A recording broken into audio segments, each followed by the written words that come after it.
911, what is your emergency? I hear shots! Okay, ma'am, calm down. What kind of shots?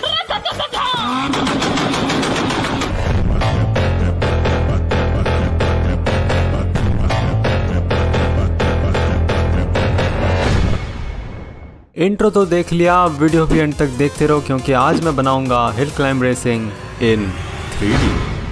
अब तुम लोग सोच रहे होंगे मेरे को ये आइडिया कहाँ से आया। तो ऐसा है कि मैंने जितने भी मोबाइल गेम्स खेले हैं उनमें से हिल क्लाइंब रेसिंग भी एक है और मेरे को कार ड्राइविंग के गेम्स बहुत पसंद है। तो मैंने सोचा क्यों ना हिल क्लाइंब को रिक्रिएट करें लेकिन विथ बेटर ग्राफिक्स। और वैसे भी मेरे को ये 3D गेम बनाना ही था क्योंकि लास्ट वीडियो में जीरो मोटिवेशन सोल का कमेंट आया था, bro please make a 3D game now please full stop. By the way अगर तुम लोग ने लास्ट वीडियो नहीं देखी तो एज ऑलवेज इस वीडियो के बाद जाके देख लेना। और हाँ यार, मेरे को पता है इस बार वीडियो आने में बहुत टाइम लग गया क्योंकि मेरे कॉलेज के एग्जाम्स थे और उसके बाद मैं बीमार पड़ गया। अभी मेरी आवाज भी अगर तुमको थोड़ी बदली बदली लग रही है तो वो उसी वजह से है क्योंकि मैं लिटरली अभी फीवर में रिकॉर्ड कर रहा हूँ। एनीवेज अभी आज की बात करते हैं और क्योंकि इस बार आइडिया मेरे पास ऑलरेडी है इसलिए मैं सीधे गया यूनिटी में और एक 3D URP प्रोजेक्ट बनाया। यूनिटी ओपन होते ही मैंने क्रिएट किया टेरेन यानी जमीन, क्योंकि कार जमीन पे चलती है। अब ज़मीन पर चलाने के लिए गाड़ी भी चाहिए इसलिए मैंने यूनिटी में ही बेसिक शेप्स को यूज़ करके बना ली ये शानदार कार लॉडी, बिकॉज इट्स लिटरली ऑडी जिसके एल लगे हों।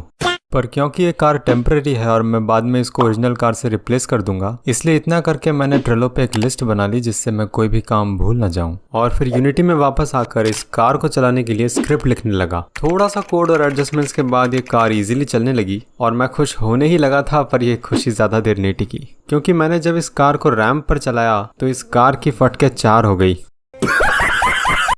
इसलिए मैंने थोड़ा और कोड किया और उसके बाद फिर मैं कोड करता गया और बग्स आते गए।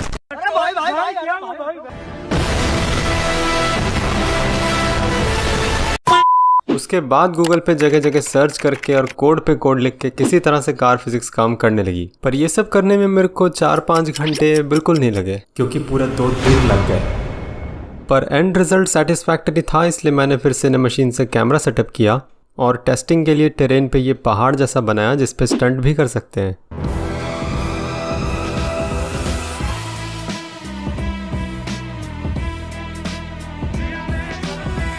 अब क्योंकि कार नॉर्मली चलने लगी थी तो मैंने हिल क्लाइंब की तरह कार फ्लिप सिस्टम भी ऐड कर दिया जो अभी तो कुछ ज़्यादा ही फ्लिप कर रहा है, पर ये आगे फिक्स हो जाएगा। इसके बाद मैंने सोचा कि अब मेरी कार को ओरिजिनल गेम वाली कार से रिप्लेस करते हैं, इसलिए फिर मैंने यूनिटी में ये कार का मॉडल इंपोर्ट किया और इसको चलने लायक बनाया। और अगर तुम लोग सोच रहे हो कि ये मॉडल मैंने बनाया है तो तुम लोग बिल्कुल गलत सोच रहे हो। मैंने इसको स्केचफैब से चुराया है क्योंकि किसी महान इंसान ने कहा है ना, अगर बनी रखी है कार तो मत करो अपना टाइम बेकार। अब बारी थी ओरिजिनल गेम की तरह ऐसे ऊबड़ खाबड़ ज़मीन बनाने की क्योंकि अभी हमारे गेम की टेरेन तो एकदम फ्लैट है, पर ये टेरेन बनाने में एक प्रॉब्लम है और वो प्रॉब्लम हूँ मैं, क्योंकि मेरे को इतना कोड नहीं आता कि मैं ऑटोमेटिकली ऐसे ग्राउंड जनरेट कर सकूं, वो भी 3D में। इसलिए अब टाइम आ गया था कि मैं ब्लेंडर में अपनी मॉडलिंग स्किल्स का टेस्ट करूं। तो फिर मैं गया ब्लेंडर में और ऐसे कर्व पाथ को एडिट करके कहीं ऊपर कहीं नीचे करके एक लेवल का लेआउट बना लिया। ये करने में थोड़ा टाइम लगा बट फिर इसको लेवल पीस में कन्वर्ट करना आसान था, वो 2-3 क्लिक में हो गया। लेकिन ये तो बस लेवल का एक पीस बना और मैं तो बहुत लेजी हूँ, पूरी लेवल बनाने के लिए बार बार इतनी मेहनत कौन करेगा यार। इसलिए मैंने इस काम को प्रोग्रामिंग से ऑटोमेट कर दिया। अगर तुम लोग को नहीं पता तो ब्लेंडर में कोड लिख के ऑटोमेटिकली मॉडल्स या शेप्स जनरेट कर सकते हैं, तो मैंने वही करा और थोड़ा सा कोड लिख के एक ऐसा बटन बनाया जिसको प्रेस करते ही अपने आप एक कर्व पाथ जनरेट हो जाए। फिर मैं उसको थोड़ा ऊपर नीचे करके बड़ी आसानी से एक लेवल पीस बना सकता हूँ। मेरा आलसी दिमाग कभी कभी बहुत स्मार्ट काम करता है। फिर ऐसे ही करके मैंने बहुत सारे लेवल पीसेस बना लिए और ब्लेंडर में ही टेक्सचर जनरेट करके उन पे लगा दिया। इसके बाद जब मैंने इसको यूनिटी में डाला तो कार बड़े आराम से इस पे चलने लगी। Wait, what the fuck. हाँ, फिर पता नहीं कैसे पर ये कार इस रोड पे अच्छे से चलने लगी। अब ये एक रोड तो आगे जाते ही खत्म हो जा रहा था, इसलिए मैंने एक स्क्रिप्ट लिखी जिससे कार जैसे ही आगे जाए तो रोड अपने आप स्पॉन होते रहे ताकि लेवल कभी खत्म ना हो। ये रोड अच्छे से स्पॉन हो तो रहे थे लेकिन ये थोड़े खाली खाली नहीं लग रहे, इसलिए मैं फिर से गया ब्लेंडर में और इस बार थोड़े रॉक्स एंड ग्रास के मॉडल बनाए और इस रोड पे लगा दिए। बट हर लेवल पीस पे मैनुअली रॉक्स लगाने की मेहनत मैं तो करूंगा नहीं। So as you might have already guessed, automation. हाहा, मैंने इस काम को भी ब्लेंडर में कोड लिख के ऑटोमेट कर दिया जिससे एक क्लिक में रॉक्स अपने आप रोड पे लग जाए। इतना दिमाग क्लास 12 में लगाता तो आज IIT में होता। फिर साथ ही मैंने यूनिटी के बेरंग आसमान को हटा के थोड़ा अच्छा सा स्काई बॉक्स लगा दिया और अब ये सब गेम में कुछ ऐसा लग रहा था। अब ओरिजिनल गेम की तरह चाहिए थे कॉइन्स जिनको कलेक्ट भी किया जा सके, इसलिए मैंने ब्लेंडर में कॉइन बनाया और गेम में ऐड कर दिए और साथ ही अलग अलग टाइप के कॉइन्स बना के उनको थोड़ा ग्लोइंग इफेक्ट भी दे दिया। मैंने सोचा था ये कॉइन्स को ग्राउंड पे स्पॉन करना तो आसान होगा, पर ऐसा हुआ नहीं क्योंकि ये कॉइन्स कभी ग्राउंड के नीचे तो कभी ऐसे कार के नीचे स्पॉन हो रहे थे। ऐसा इसलिए क्योंकि हमारी ग्राउंड स्ट्रेट नहीं है, कर्वी है। अगर मैं एक ही लाइन में कॉइन्स को स्पॉन कर दूं तो वो ऑब्वियसली कभी ग्राउंड के ऊपर कभी नीचे चले जाएंगे। इसलिए मैंने यूनिटी रेकास्ट को यूज करके ग्राउंड पे एक रैंडम पॉइंट की पोजीशन निकाली और फिर एक्स और वाई एक्सिस दोनों पर बराबर डिस्टेंस रखकर कॉइन को ग्राउंड के शेप में स्पॉन कर दिया। इससे कॉइन्स दिखने में भी अच्छे लग रहे थे और उनको कलेक्ट करना भी आसान हो गया। और हाँ, मैंने कॉइन्स के लिए कोड लिख के थोड़ी अप एंड डाउन एनिमेशन भी दे दी, बिकॉज व्हाई नॉट। अब अगर तुम लोग थोड़े समझदार हो तो समझ गए होंगे कि कलेक्ट करने के लिए एक आइटम और बाकी है। नहीं समझे? फ्यूल। इसलिए मैंने ब्लेंडर में ही फ्यूल कैन का मॉडल बना लिया क्योंकि स्केचफैब पे जो था वो तो मेरी औकात के बाहर का है। पर अब देखा जाए तो हमारे पास कार है, कॉइन्स और फ्यूल कैन भी है जिनको कलेक्ट भी कर सकते हैं, पर कितना फ्यूल बचा है और कितने कॉइन्स कलेक्ट हो रहे हैं ये पता नहीं चल रहा है। इसलिए मैंने ये यूआई बनाया जिससे फ्यूल का लेवल और कॉइन्स कलेक्ट होने के बाद दिखते रहें। हाँ, फ्यूल स्पॉनिंग के कुछ इश्यूज हैं, जैसे ये फ्यूल कैन बहुत ऊपर होने की वजह से गाड़ी नीचे से निकल गई, पर ये सब गेम को और चैलेंजिंग बना रहा है, तो it's technically not a bug but A feature. साथ ही मैंने कॉइन्स कलेक्ट होने पे दिखने वाला ये पार्टिकल इफेक्ट भी बना दिया और ये सब गेम में कुछ ऐसा लग रहा था। ये गेम कंप्लीट तो होने लगा था, लेकिन अभी भी एक बहुत बड़ी कमी है। अरे ये वाला ड्राइवर, इसके बिना तो गेम अधूरा है यार। पर अनफॉर्चुनेटली इसका मॉडल इंटरनेट पे कहीं नहीं मिला, इसलिए मेरे को खुद ही इसे बनाना पड़ा और मेरी शानदार मॉडलिंग स्किल्स से बना ये। देखो मेरी मॉडलिंग स्किल्स है लिटरली फक्ड। तो इसी मॉडल से काम चलाना पड़ेगा, इसलिए मैंने फिर इसको आराम से कार में बैठाया और ये बन गया pro driver. I love you all! दोस्तों, ना कोई शर्म है और ना ड्राइविंग आती है,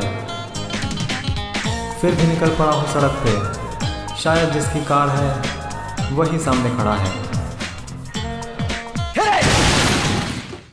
अब कैरेक्टर भी बन गया और इसके साथ गेम के बेसिक फंक्शंस तो कंप्लीट हो गए, पर क्योंकि सिर्फ बेसिक से कुछ नहीं होता इसलिए मैंने उन चीज़ों पे ध्यान दिया जिससे गेम की फील और बढ़ती है, जैसे फ्यूल कलेक्ट करने पे पार्टिकल इफेक्ट, और ओरिजिनल गेम में तुमने देखा होगा स्टंट करने से रिवॉर्ड मिलता है, जैसे back flip, front flip, air time वगैरह वगैरह। तो वो सब भी मैंने हमारे गेम में ऐड किया और ये गेम ओवर मेन्यू भी बनाया, I mean चुराया अपने ही गेम स्मैश डैश में से। अच्छा, तुम लोग को स्मैश डैश नहीं पता? तो स्मैश डैश एक गेम है जिसको मैंने एक वीक में बनाया था, जिसका वीडियो भी है इस चैनल पे, तुम लोग बाद में देख लेना। और अगर ऑलरेडी स्मैश डैश खेल चुके हो तो थैंक यू। एनीवेज, इस सब के बाद भी गेम ठीक से काम कर रहा था, पर इसको और इंटरेस्टिंग बनाने के लिए मैंने कुछ ऐसा ऐड करा जो मेरे को खुद को नहीं पता मैंने क्यों किया। खुद ही देख लो।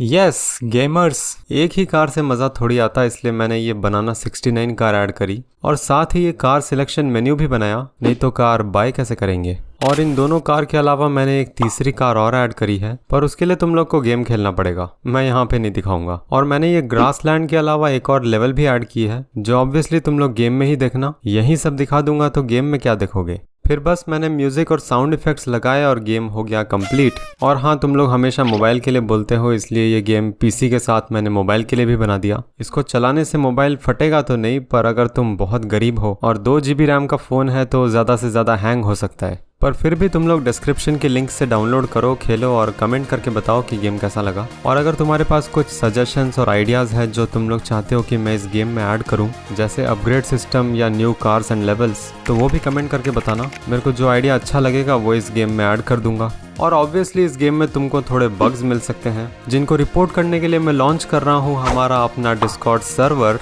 ये सर्वर की लिंक भी डिस्क्रिप्शन में है, तो ज्वाइन ज़रूर कर लेना। वहाँ तुम मेरे से और दूसरे कूल गेमर्स से चैट भी कर सकते हो, और साथ ही तुम लोग मेरे से इंस्टाग्राम पे भी कनेक्ट कर सकते हो। अब से मैं स्टोरीज़ वगैरह पे वीडियो रिलेटेड अपडेट्स देने की कोशिश करूँगा। ऑल राइट, इस वीडियो के लिए तो इतना ही, लेकिन जाने से पहले अगर तुम लोग को वीडियो पसंद आया तो एक लाइक और शेयर कर दो यार। और अगर चैनल को अभी तक सब्सक्राइब नहीं करा है तो वो भी कर दो, क्योंकि मैं फ्यूचर में और एंटरटेनिंग व्लॉग्स अपलोड करने वाला हूँ। ठीक है, फिर मैं मिलूंगा तुम लोग से अगले वीडियो में। बाय।